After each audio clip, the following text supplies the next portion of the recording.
ഉണ്ണിക്കണ്ണൻ്റെ ഉച്ചപൂജ കഴിഞ്ഞു നട തുറന്നു. രാജകീയ പ്രൗഢിയോടെ ഇന്ന് പൊന്നുണ്ണിക്കണ്ണൻ ശ്രീലകത്ത്. നെയ്വിളക്കിൻ്റെ ശോഭയിൽ അലങ്കാരം കാണാൻ എന്ത് ഭംഗിയാണ്. ഇന്ന് തൃപ്രയാർ ഏകാദശിയല്ലേ. കണ്ണനിന് തൃപ്രയാർ തേവരായിട്ട് ശ്രീലകത്ത്. അമ്പും വില്ലും പിടിച്ച് സർവാഭരണ വിഭൂഷിതനായിട്ടാണ് നിൽപ്പ്. ഇടതുഭാഗത്ത് കൈകൾ കൂപ്പി വണങ്ങി നിൽക്കുന്ന ഹനുമാൻ സ്വാമിയും ഉണ്ട് കൂടെ.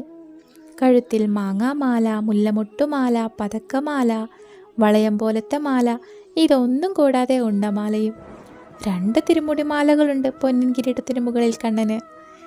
കൈവളകളും തോൾവളകളും എല്ലാം അണിഞ്ഞ് രാജകുമാരനായിട്ടാ നിൽപ്പ് കണ്ണൻ. കളഭം കൊണ്ട് നല്ലൊരു ബാലരൂപം തന്നെ. ഹരേ രാമ രാമ രാമ ഹരേ ഹരേ, ഹരേ കൃഷ്ണ കൃഷ്ണ കൃഷ്ണ ഹരേ ഹരേ.